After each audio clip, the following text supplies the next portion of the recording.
So then, without any further ado, I'm going to turn things over to David, a longtime supporter of New Jersey Association for Lifelong Learning. In the past, he's been a plenary speaker and workshop presenter and friend of the board and friend of New Jersey. So without any further ado, I'm going to turn things over to you, David. Great. Thanks, Eric. And yes, indeed, it's always a pleasure to be with my colleagues in New Jersey, and particularly at the NGEL conference. Although I must say I enjoy the in-person experiences a great deal more than the online. But here we go. So this session, as you can see, is about HyFlex models. And I expect that some of you are joining because you're curious. And what is this about? What is HyFlex? How does that differ from hybrid? Does it? Is this the future? Is this just a flash in the pan? What is this? And some of you may actually be doing HyFlex, and there'll be some opportunities to hear from you as we go along here. I'm going to introduce myself very briefly. You've had a chance, I hope, to introduce yourself in the chat. If you haven't and would like to, please go ahead and do that. A little bit about myself. I was for many years the director of the Adult Literacy Resource Institute at the University of Massachusetts, Boston. That will give you a clue that I don't live in New Jersey. I'm from Massachusetts. Actually, I live in the city of Boston. You may have come across me at the links, the U.S. Department of Education sponsored Community of Practice. I was the moderator for several years of the Integrating Technology Group. And I've also been the author or co-author of a number of guides having to do with technology, beginning with blended learning, and now most recently, and really the focus of this session, which is on HyFlex models. In fact, and you may already have gathered this, but with my colleagues Jen Vanek and Destiny Simpson, I've written a guide to HyFlex. In fact, this whole session is really about that guide. It's an introduction to the guide. The guide, I'll provide a link to the guide in the chat as we go along. And by the time you finish this session, you'll have seen everything you know about whether or not you want to actually read that guide. I want to say just a word about something called the IDEAL Consortium. This is a project of World Education and its EdTech Center. And it is really focused on technology, originally entirely on distance learning. It still is focused on distance learning, but it has expanded to include blended learning and now HyFlex blended learning. And this map will give you an idea of what states are involved. And you may have noticed already that New Jersey is a member of the IDEAL Consortium. On the right, you'll see some of my colleagues, including Jen Vanek in the top row in the center. And Jen, was, as I mentioned, was one of the co-authors of this guide with me. I want to call your attention now, but we'll also bring this slide up a little bit later. This slide really, it's a Padlet, which is a tool that allows the display of a number of kinds of resources. And this one is really focused entirely on HyFlex and distance education resources. So you'll want to certainly have a link to this. And when I post it in the chat, you can copy it out there, or as Eric mentioned, the slides will be available to you. So I think it's always helpful to have an idea of where a webinar like this is going. And this is where it's going. And as we move along, you'll see this again, and you'll see that we have gone through some of these stepping stones as we go along. So let me start with a key question for many of you, which is, well, what is HyFlex? It stands abbreviation for Hybrid Flexible Courses. And it combines both online and face-to-face teaching and learning. And it's flexible, not surprisingly. But what does that flexible mean? This is really important. It's flexible for students, and it allows them to choose, in most cases, on any given day, whether or not to attend face-to-face, typically face-to-face in person, or to attend online, or to attend asynchronously. That is, for people who could not attend that day or even that week or ever for that matter, who could only attend if it was online and if it was asynchronous, so that they could choose when they would attend. All three modes. And this was invented by Brian Beatty at San Francisco State University. I think about 15 years ago, he and his graduate students together designed this really for higher education. And for about a decade, that's where it was, higher education. And then the pandemic hit. And already, when I say higher education, really four-year colleges and universities, by the beginning of the pandemic, community colleges were getting involved. And they were getting involved not only through their academic credit, higher education divisions, but also through their continuing education divisions. They were inviting adult education programs to join. And that was beginning to happen about 3 years ago. And then it's been spreading. It's been spreading to community-based organizations, to public school-sponsored adult education programs, and on and on. So I mentioned it has three modes: in-person, online synchronous, which you might know as just online, and online asynchronous, which is you can join it at any time. And each of these modes is different. I mentioned really that it's been blossoming since the pandemic for obvious reasons. I want to just, before we get into the meat of this, I want to give you a little background on Beatty's definition of HyFlex. And it's one that in the guide that Jen and Destiny and I have written, we really tried to be faithful to. And that is, there are four key values. One is that there should be learner choice about when and how they join. Secondly, that it doesn't matter which mode they're in, that all modes should have equivalency. That is, if a course is designed with a set of learning objectives, it doesn't matter which mode you join and how long you're in that mode. You might be in it for a day, you might be in it for the entire course. You should be able, in theory, to have the same kind of learning outcomes that you might have in another mode. Reusability, we'll talk a little bit about that. And accessibility, as you might imagine, really means, can you access the online modes, asynchronous or synchronous modes? Do you have the equipment that you need to do that? And is it broadband? Is it reliable? And issues like that. So let's talk about learner choice. Again, ideally, a learner should be able to choose on any given day which mode. That doesn't always happen. Sometimes it's weekly, and sometimes it's even topically. And here are the three modes. And sometimes in a few cases, people have to choose their mode by semester. That tends to be the community college world rather than the other worlds that I mentioned. Equivalency, I mentioned, all ideally lead to equivalent learning outcomes. By the way, I do want to say, and we'll get into this as we go along, is that not every HyFlex model does it exactly this way. There are, as you might imagine, as there always are in our field, there are variations on how a model is implemented. So what might this look like in terms of this equivalency that I've been talking about? Well, in the in-person, it might be small group discussion in a classroom, and they might be asked to complete a Google Doc as a group, and that might be displayed, let's say, on a smart board.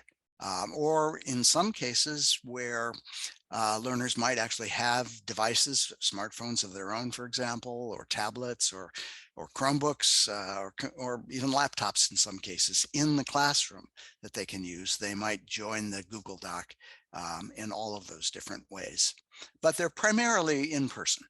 And the small group discussions are primarily among the people who are in the classroom with the people who are in the classroom. Not always, though. The online synchronous version might be a Zoom breakout, and they might complete the same Google Doc. They might access that and in that way participate together with their colleagues who are, at least on that day, in person.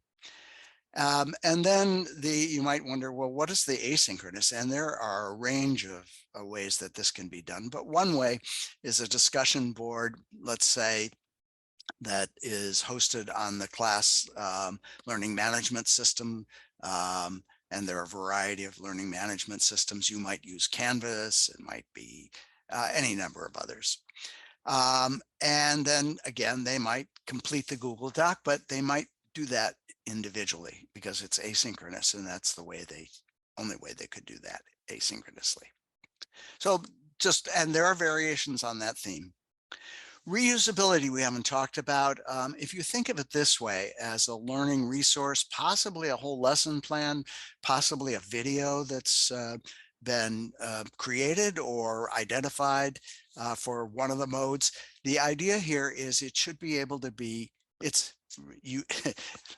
Brian Beattie describes these as artifacts. That's a pretty common word among instructional designers, that these should be able to be reused in the other modes and actually in classes in the future. So these learning objects are designed so that they are not unique to a particular class for which they are designed or a particular mode for which they are designed. Remember, this is one of Brian Beattie's 4 principles. It doesn't always work this way. So for example, it's very common actually in many adult education HyFlex classes that they record all of the online and in-person sessions. And when I say the online, I mean synchronous online and in-person sessions, and that these are really designed to be a class of people who are meeting in the same time, who are in different places. And so when it says watch the class recording, it doesn't mean only the in-person activity. It means the in-person and online. So as you can see that here. And that if that's recorded, it can be reused, for example, by the people who participated in person or online that particular day and time, or it can be viewed by the people asynchronously. In fact, one of the pretty common ways in which the asynchronous model is delivered is basically simply watch the class recordings and then maybe do the assessments that everybody else is doing. There are variations on that theme, and we can talk about those. So accessibility, not surprisingly, is can the students actually, do they have the broadband that they need to access the synchronous or asynchronous classes? And obviously accessibility might also mean can they actually access the classroom? So for example, for students who might have physical disabilities, can they access the in-person classroom? So an example of accessibility is programs, let's say, assessing learners' digital skills at intake, and then pre-teaching how to use the key digital tools, and maybe doing that in person. For example, sometimes I'm asked, and you may be wondering this, is a HyFlex model even possible for people at really basic levels, and particularly people who have low reading skills or low digital skills? How do we do that? And the answer is you probably would want to do that in person, at least to start with, at least, and you'd want to assess, very important to assess not only the digital literacy skills, but the access of those students before you put them in a fully HyFlex model. So I mentioned all three modes in theory lead to equivalent learning outcomes. You might say, well, do they? And we don't really know the answer to that question yet. And I'll talk more about that, about what we know or don't know in just a little bit. So there in the guide, and I will give you all the information you need to access the guide, but in the guide, there are 5 videos, and we probably don't have the time to see this today, but if it turns out we do, I may show at least part of this video. It's a short video anyway, but I'll probably just show 3 or 4 minutes. Because one of the questions that always comes up is, what about engagement? You know, you may be a HyFlex, maybe a hybrid model teacher, and you may have been struggling with this, or maybe as a HyFlex teacher struggling with, how do you keep the online students engaged, especially when they can turn off their video? Are they really there? Are they in the class at all in any way? If their video's off, how do you know? And so this is a video in which a HyFlex teacher in Arizona, Vi Hawes is her name, shows you, not just talks about it, but shows you the actual classroom, a segment of the classroom. This was just routinely video recorded, as I mentioned before, often happens. And she took that segment and gave it to World Education to create as a video for other teachers who were interested. Really? How does a teacher really engage those online students? And so this is a pretty good example. It's not the only way. I noticed some of you are English language teachers, as is Vi Hawes. And so you'll get a sense of how, as an English language teacher, she handles truly an English language learning lesson. I probably have whetted your appetite, and if we don't show the video in this session, you will have access to the guide. The guide is free, and you will be able to quickly go down to the appendix, which has all 5 videos that I mentioned, and take a look for yourself. So the last thing is reusability, and we've talked a little bit about that. And we've really talked about accessibility. Actually, I don't know what happened here. Oh, we were there and now we are here. So I want to stop right here before we go on to the benefit of HyFlex and see if there are any questions. Eric, any questions for me? Yeah. Do folks have questions for David about the sort of the nature of any of these modalities and some of the core principles, right? The idea that regardless of the modality, that you're going to still have the same learning outcome, right? It's not necessarily going to be the same experience, right? Because it's going to be different, but I think with the ideal being the same learning outcomes. You know, the objectives either for language or for content would stay the same. And if you do have a question, you can just put it in the chat and Eric will let me know, or you can raise your hand. And Eric, I may not be able to see all of the participants. So if you there's can. A question about from Renee about how widely is HyFlex used? Oh, great question. Okay. I don't really know the answer to that because it's moving ahead so quickly. But I will tell you that there are at least a half a dozen states that have been doing this for 2 or more years. Arizona, California, Illinois come to mind most quickly. And let's see. Oh yeah, Minnesota is the 4th state I was thinking of. So those for sure. And I'm hearing all the time, actually, I should add New Hampshire, but it's a little different in New Hampshire. This is really an unusual model where all of the professional development that is provided to administrators of programs is provided using a HyFlex model.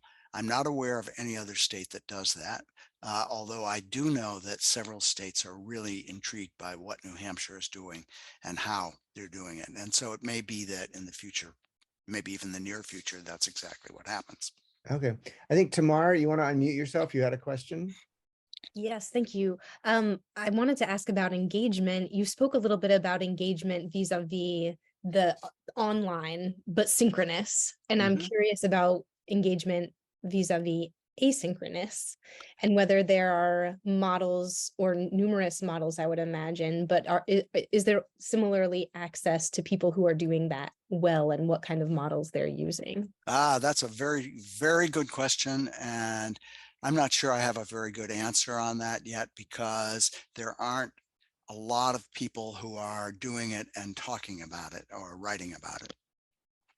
But I will tell you this, that engagement in the asynchronous is much harder. Um, and teachers have to do things that really are a bit different. So for example, they have to contact the people who are in the asynchronous mode, particularly if if they're in the asynchronous mode for a day or a day a week, that's not an issue because they see them. But if they really are doing distance learning, they have to reach out, and they can do that by texting, and particularly people who are doing this using smartphones already have access to texting, and they might do it through an app like WhatsApp, and they might just do it by plain old telephone, calling up the student and saying, how's it going, what's happening. Another way is to set it up so that all of the learners are taking really formative assessments, quizzes, if you like, although they're not limited to quizzes. They could be much more interesting than most quizzes are. And so they may have a learning management system that does this. I'll give you a great example of this. One model that I'm familiar with uses apps, adult literacy apps or English language apps. One of them, for example, this is not the only one, is called Learning Upgrade. You might have heard of it. You might use it yourself. And it has a really good learning management system, as most of these apps do. And so the learning management information is available to the teacher, and they can see how every single learner is doing in that system. And that is being delivered in some places as a HyFlex model, and not only in the US, but internationally. And so the teacher just basically keeps track of what's happening with all the learners, and can see, oh, gee, this person really hasn't taken a lesson in a week. I better see what's going on with them, and see if there's some support that I need to provide. So there are some extra steps that need to be taken, particularly in the asynchronous. David, I think for me, in my experience in this realm, that it's easier to get the engagement between the teacher and the student in the asynchronous mode than between the students themselves, right? And other students. It seems to me like a lot of asynchronous work is kind of spoke model where it goes from the teacher out to the student and back, right? Rather than engagement between students. And so kind of replicates that IRE mode that we're, in classes, teacher initiates, student responds, teacher evaluates, which is kind of a thing that we try to get away from in the classroom. And I feel like asynchronous sometimes falls back into that teacher prompt, student says something, teacher evaluates it, and not so much between students. That's something I think we need to work out more of. That It doesn't engagement have to between be that students. way. I think you're right. I think that often is the case, but it doesn't have to be. There are some teachers who do flex, who, for example, set up and actually require participation in asynchronous discussion, and invite the people who are, let's say, predominantly using the in-class, in-person, or online synchronous mode to participate in those asynchronous discussions. And their goal really is that these are all students who are enrolled in the same class, whether they're doing it online, in person, or asynchronously online. So Yeah. there are some ways to do this. Whether we have, documented examples of this yet, I'm not sure. I'm hoping actually that we will for the revision of the guide, which will probably take place sometime either later this year or early next year. Right. Well, let's move on. And if there are other questions, we can take them up as we go along. I want to ask you at this point, from what you know about HyFlex, um, what you think the potential benefits of this model might be for your learners, your program, yourself, or all the above. And you can put that in the chat, or you can raise your hand and Eric can unmute you. Yeah.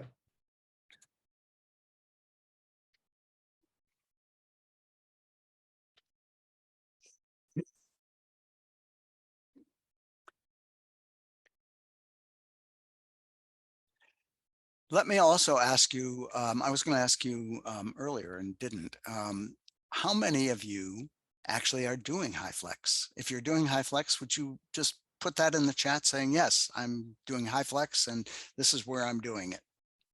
It may be that nobody is, I don't know. Yeah, even if you hadn't called it that in the past, right? Even Mm-hmm. if you have been doing that sort of modality. Tamar's doing it as a student. Mm. Okay. Suzanne talks about the potential benefits would be the learner's ability to participate when they have open time. So fitting it into their schedule with work, appointments, and other things like that. Mm-hmm. That's certainly a big issue. I'm not sure I understand that, Suzanne. So I think the idea is that with the asynchronous modality, Mm-hmm. that when students are not able to attend the synchronous class or the synchronous meeting, that still be able to keep up their studies, you know, Oh yeah, absolutely. if they've got a conflict in their schedule. Absolutely. Yeah. And that's part of the design, which is to provide that flexibility. And I might not have said this, but one of the goals here is to really make a difference in the kind of service that we're providing to adult learners. So that if this model is really doing what it's supposed to be doing, you should see an increase in attendance. And of course, attendance would need to be defined as attendance in any one of the modes. But then class completion or course completion is what I meant, retention, and ultimately learning gains. And we'll talk more about whether that's happening in a little bit. Right. So Suzanne, that raises an interesting question. Hybrid is clearly, well, let me put it this way. HyFlex is a hybrid model. The difference, though, is that there are typically 3 modes. And so if you're offering all 3 modes, you're definitely doing HyFlex. If you're not, you may be doing HyFlex. is basically the way I'm looking at it these days. And ultimately, it doesn't make a big difference whether you're doing hybrid or HyFlex. It's not, the important thing is that you're providing good services to your students, right? Right. So, and that part of that, David, I think that within the HyFlex, you're trying to stress is the sort of consistency across modalities in terms of what's being, talked about and what resources are being provided. that's right. To me, that's the biggest part is that creating the artifact, right? That takes time, like as an instructor to create an artifact that can be used like in 3 different modalities as opposed to just rolling up in class and teaching, right? And so That's right. that definitely takes resources to be able to do that. It does. And, some teachers immediately say, well, it sounds great, but, it sounds like a lot of work. I'm not sure I'm not sure I have the time to do all of that. And we'll talk a little bit about that. One of the interesting and intriguing comments that I saw when I was really learning about this was from a community college teacher who said, some of my colleagues who are not doing HyFlex are afraid to do it because of what they expect to be the incredible amount of time that this will take. And my experience has been that the first time out, they were right. It did take more time, but that since then, it actually takes less time than what I was doing, because what I was doing was providing a different prep for each class. And I was doing a hybrid model. So if I did preps for my online classes and I did preps for my in-person classes. And that actually took me more time than it now takes me to deliver a HyFlex model. So I was intrigued by that because obviously if if it takes a huge amount of time always in order to do this, and particularly if teachers are not paid for that time, then HyFlex is not really going to succeed in our field. But I'm seeing that it is succeeding, and in many states it is becoming a major way of delivering instruction. So I guess teachers and programs are figuring that out. I mean, part of that, David, also is that, you know, from a student perspective, it takes a different set of skills to flourish in a synchronous class than it does in an asynchronous class, right? Like, you know, in a synchronous class, you can apply much of what you learned about being a student in an in-person class to a synchronous class situation. But studying in an asynchronous manner it's just a different way of learning, right? And so Right. there has to be planning ahead as well for the students to understand what asynchronous is going to entail. That's right. Absolutely. Okay, so my thoughts about what, and my colleagues' thoughts about what this model, the HyFlex model, offers our field. And attendance, retention, course completion, learning gains. And one of my colleagues said, and post-testing. And it's because she was talking to HyFlex teachers who said, you know, particularly during the pandemic, this is a huge problem. We're supposed to post-test our students, you know, to measure changes, measurable skills gains for the national reporting system. And we haven't been able to do it. But we're finding that with the HyFlex model, we have better retention and course completion, and we actually have increased our post-testing. Okay, fine. I mean, that's not part of the original model, but it's probably a very good result for programs. So some of you might be skeptical and you might say, okay, well, those are all good. Is that true? And the honest answer is we don't know, because there has not been any independent research yet to verify that these claims of the HyFlex model really produce these results in our field. So that's pretty important to know. However, from the interviews that my colleagues and I did with HyFlex teachers in our field, they had lots of teacher observations of increased learner attendance, retention, completion, and greater percentages of learners post-testing. We did this during the pandemic, and it was difficult for them to say much about learning gains because, well, as you know, it was very difficult to do post-testing. So I'm not sure yet about learning gains, and I'm not really sure about the other things, but the evidence that we have so far directly from the teachers we talk to, and program administrators, I might add, is it looks promising.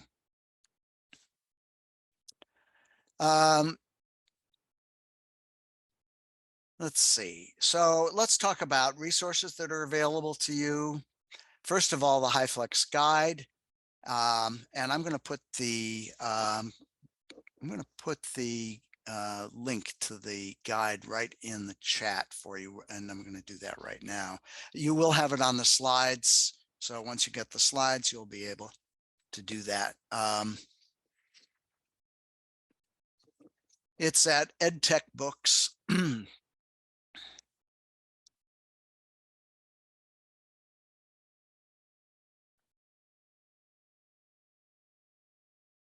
So when you go there to, it's actually www, but you might not need that. Okay, so when you go there, you will see that, oh, I'm sorry, it's HyFlex under, I hate it when people do what I just did. I'm going to correct it.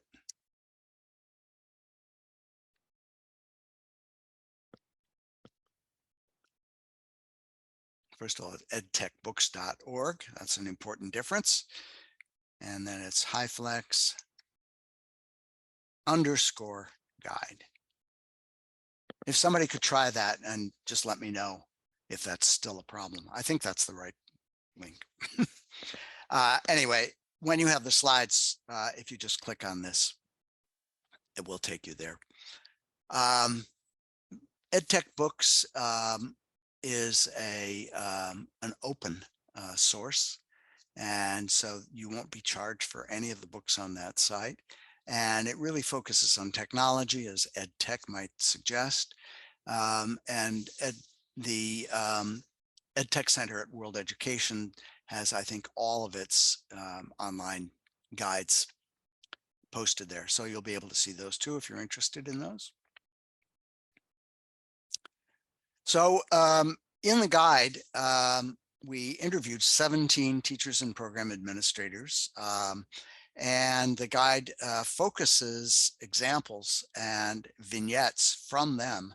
We interviewed them and we wrote up the vignettes. And as I mentioned earlier, it also has 5 videos that will give you, if you're a visual learner, will give you a much better picture. Here are the sections of the guide. You might just take a look at that.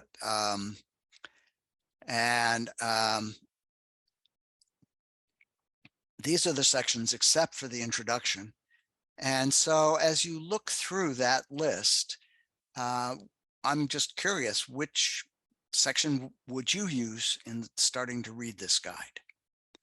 Vignettes are in the appendix. The rest, all of the rest are chapters of the guide. All right, and folks can put your thoughts in the chat, right, David? Yeah. Where would you start?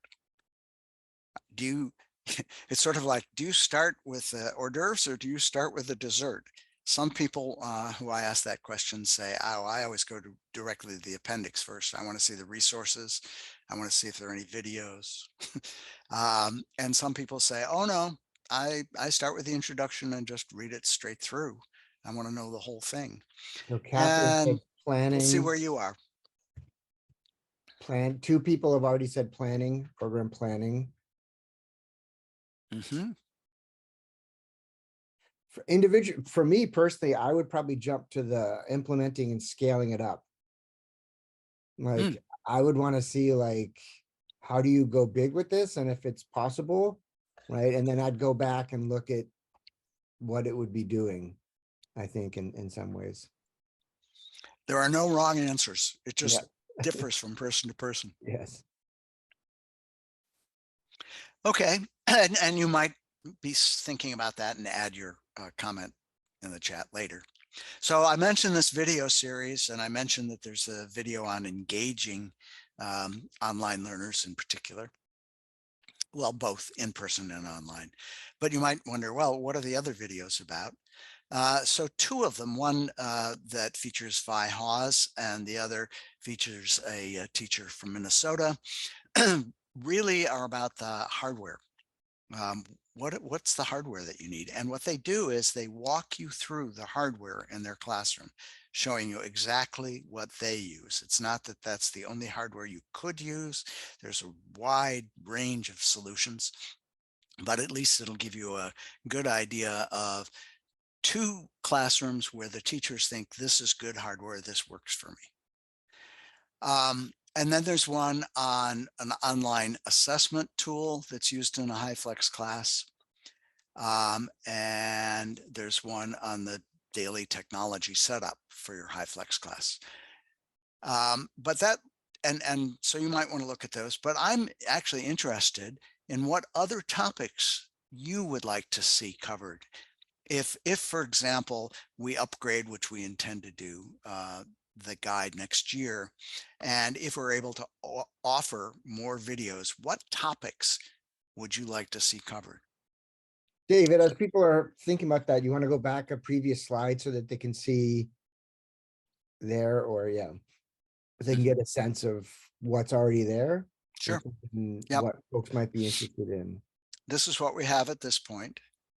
And we may have some resources to be able to add more. My personal preference is that's what we should do, because that's what teachers like to see. What are other teachers doing and how are they doing it? And it's often something that you can't even see in your own program.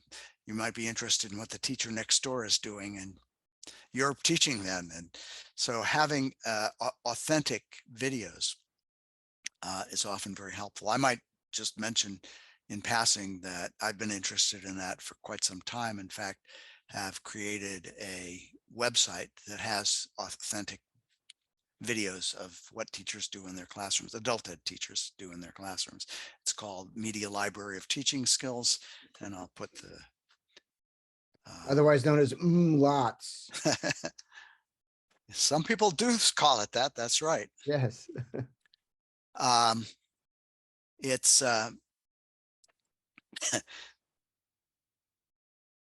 somebody once said that I'm putting it in the chat, by the way, right now. Somebody once said, so why did you call it MLOTS? And I started to say Media Library of Teaching Skills. It's an acronym. And my colleague said, yeah, and in the beginning, somebody asked us, well, how many videos do you have up there? And he said, well, lots. Yeah. And it So works. it wasn't true at the time, but we do actually have lots of videos up there, Yeah. including think, videos that we didn't make. We yeah. have a whole section on videos that others have made and added to it, and in categories. In fact, we have a big collection of English language videos as well as other videos. David, I think I wonder if it would be possible to have a video about modifying other people's artifacts for your class, right? So like, you know, so instead of doing it from scratch, right? If somebody created something that seemed pretty good, but it's not exactly what you need for your class, like how do you go about modifying that artifact, or taking the same artifact, but doing different things with it, you know? And so therefore, you know, increasing the reusability, right? By thinking about other people's artifacts as well. Kathy has maybe a video on the ways of overcoming technology difficulties in the HyFlex model. Yeah. I mean, I think, oh, go ahead. Sorry, David. To some extent, the two videos that are up there help with that. We'll talk more about hardware and about the challenges of hardware in a little bit, but the part of it is what your budget can afford. And what I have seen is that if you have a low budget, $1,000 or less for technology, you're going to be more challenged in doing this than if you have a larger budget. And the models that make it the easiest for teachers have really large budgets. Let me just put it that way. The other question, I don't know if this is a video question or a larger question, but it strikes me that a student who comes into a program for an in-person class, it's an easier transition for them to go to synchronous or asynchronous as part of the modality mix than a student who comes into a program in an asynchronous manner. Like, I'm wondering if a student that comes in asynchronous, like, is able ever to kind of take advantage of the other modalities, or whether they're going to be more or less in that, you know, asynchronous modality their whole time in the program. That's a good question. From what I've seen, very few people come into the HyFlex model and do primarily or almost never only asynchronous. The asynchronous mode tends to be used by students who can't come in real time. Yeah. So far. And quite frankly, if you use an entirely asynchronous mode, and that's all you use, then aren't you really a distance learning student? And anyway, it doesn't really matter what you call somebody who does that. Right. But, and also just that there are such different ways of doing asynchronous. One way, in fact, Brian Beatty actually suggests this, is design the asynchronous model first, which does make sense in some cases. And some people say, well, how do I do that? Do I have to create my own asynchronous curriculum online first? And other people say, oh, what a great idea. We already have an asynchronous curriculum that we really like. We could easily do that. And some people have said, you know, we just bought this great asynchronous online curriculum, and we were, thinking how we're going to use this, and this would be a great way to use it. Maybe we should have a flex model. So there, just to give you and then I mentioned earlier that some people, the asynchronous is really just the videos, a collection of videos of what's happening in the real time. So there are lots of different ways of doing this. And what you just described is probably the least frequent way. So we did talk about that. Let's move on. Let's get into the technology. So you may be wondering, well, what do I need? Tell me what I need to buy. And the answer is, I can't tell you what to need, what to buy. And you can't probably say what you need to buy at this point, because you need to see what the range of possibilities is. And you need to know what your budget is, or what I often say, what your budget could be. In other words, if you found the hardware that you really wanted and could make a case with your program administrator, or your program administrator could make a case with a funder, or both, then you actually might be able to do exactly what you want to do with the high-end technology, which, as I mentioned before, from what I have seen, makes it actually much easier to do HyFlex. It's possible to do it at this side of the continuum, however. And so I wanted you to know that. So how do you know what technology to use? Well, I always recommend start with what your purpose is. Why are you offering HyFlex? What is it that you want to be able to accomplish? And you might say, well, we want to provide that flexibility to our students. And that may be the reason, period. Or it might be, we have seen that we can engage students much better if we have a combination of in-person and online learning. And so we really want to do a full HyFlex model. But whatever your reasons are for doing this, make it clear and upfront. And it may well be that in the planning stage of a HyFlex model, and I strongly urge you to do a planning stage, that part of that is as a team to work that out. Why do we want to do this? And come to agreement as a team. Also, in terms of the hardware, you have to consider what your learner's internet access is.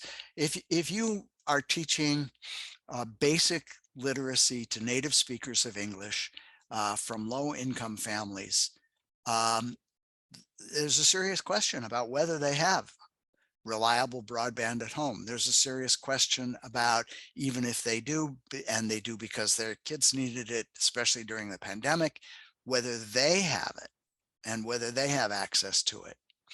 And there's also the question of, does it go down? Is it really reliable?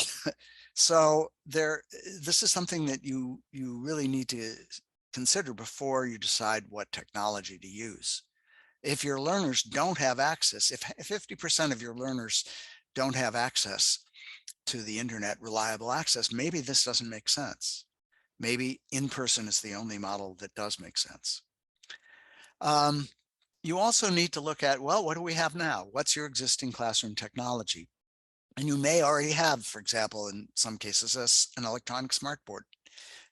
You may have really good classroom computers, or you may have access to Chromebooks or laptops for all the students in the class.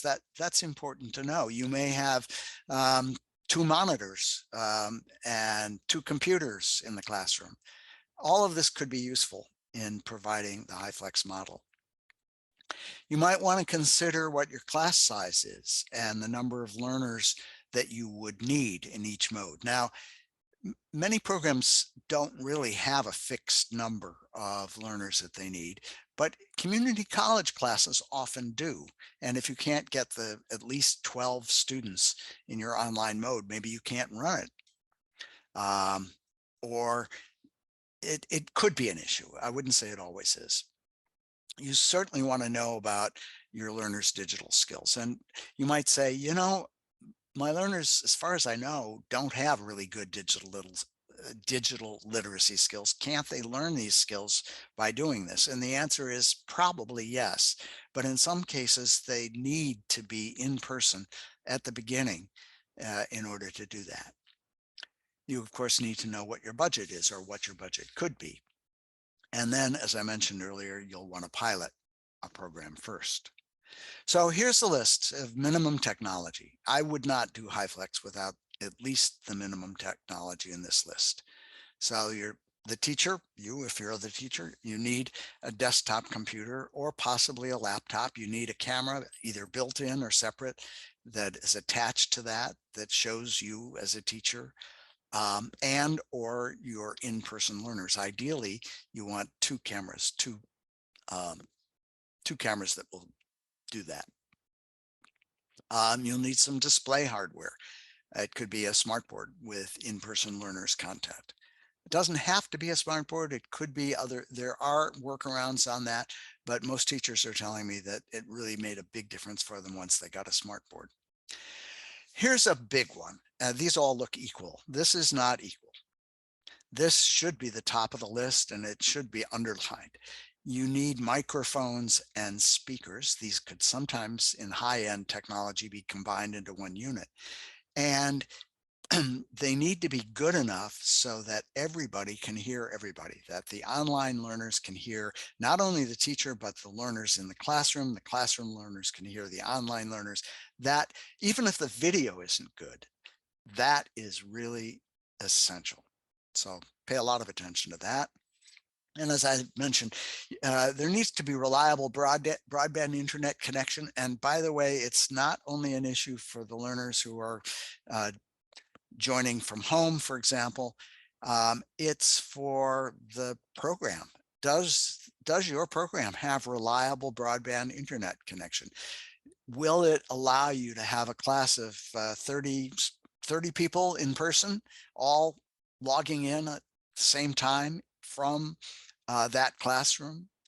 Or will the internet go down with that? Or will it be wonky and not reliable? And of course, as I mentioned, the remote learners also need a device, ideally a computer of some kind, perhaps a Chromebook, to log in to from home. But it can be done in some cases from smartphones. And in some cases, English language learners in particular are more likely to have smartphones and not necessarily computers. And you can do that. So it has certain things that are more difficult to do and certain limitations, but it can be done. And they need to have a reliable broadband internet connection.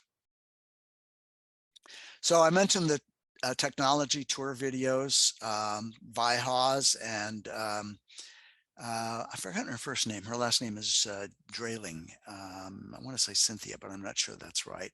Christine Drayling. It's right here on the slide. And they're very different classrooms. So if you're interested in hardware, be sure to watch both of those videos. Okay, so that's where we are in the guide. For example, hardware and education software. There is a lot more about hardware and software applications in this guide, if that's of interest to you. Let's move on to teaching strategies for, we are not going to be able to move on to that. I just looked at the clock. We have about 5 minutes left. So let me just quickly show you what else is here without going into any detail on this. These are resources that that were recommended by HyFlex teachers that they use as part of their HyFlex models. So if you're looking for some new resources to use for your HyFlex classes, you might consider some of these. We'll skip that at the moment. We'll skip this. Oh, really quickly, these are tips that we gathered from our interviews. Start small and start with early adopters. That is, people who are comfortable with technology and eager to try this model. Take the time to identify the best technology for your class. Even if you can't afford it right away, at least you know where you're going with it and maybe can build that budget. Really important. If you're a program administrator or have influence, with your program administrator, emphasize the importance of providing professional development and planning time for teachers who are piloting HyFlex, ideally paid, at least part-time paid, because there's going to be a lot of need for professional development. I can assure you of that. Ongoing tech support is important. That's not always the tech support you need. Sometimes there are great technology support people who know nothing about HyFlex. So some of the things that you need to learn are not going to be able to be provided by them, but that would be an ideal situation if they, for example, did already provide support to HyFlex teachers. Again, really important, pilot the technology before buying it, pilot everything in 1 or 2 classes, by the way, before you scale it up, so that you can work out whatever the flaws are in what you can expect that there will be challenges and there will be difficulties. There always are in new models, and expect uncertainty and change. So we're almost done here. There's the link to the presentation resources Padlet that I think was in the chat earlier. And I don't know if we have time for questions remaining. We have a couple of minutes, I think. Couple minutes. I mean, and I think, it's a lot of information. So I think downloading it and working through it will be important. I mean, I think the big point here is this is not done on the fly, right? That this is That's done right. mindfully, and you have to plan it, and you really have to think about if this is the model that your students even want, right? And then if so, how to make it happen, so and then I think getting advice from other folks about the tech that worked for them is also super important. At Montclair State, we've been using Owls, for the microphone and the video in class, and our Owls have been working pretty well. I don't know if anybody's worked with Owls. They even look a little bit like owls. They're kind of cute, but those are really, really handy to have the speakers and the microphones. So there was a question, Olivia, that's a question about if their server side is good enough, students accessing it with a smartphone and 5G as opposed to like broadband. Good question. I don't know the answer to that. You'll have to try it and see. Yeah.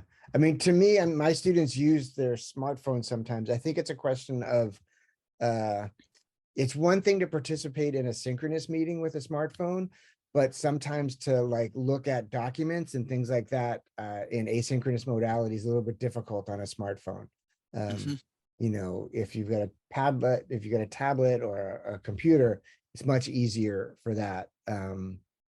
With 5G and the smartphone, you can dial in and participate in the class, but some other things are difficult. So I dropped the link for the PD certificate in the chat if people need that. And then we'll be sending out the PowerPoint, which has all these links, these live links, and you'll be able to download these guidebooks. All right. So, one last thing I just want to mention, if you yeah. are offering HyFlex now, I host a group, an actual HyFlex models group of people who are doing that. It's a sharing group, or if you are actively preparing to offer HyFlex, and if you're interested in joining that group, it's a Google group. So you do need a Gmail account or Gmail compatible email account. You can email me. There's my email address, and just say I'm interested in joining the Flex Models group. All right. All right. Well, thanks again, David, for sharing your up-to-date knowledge of technology and how it's used. David's certainly been at the forefront of adult ed and technology for a number of decades now, always helping us move forward.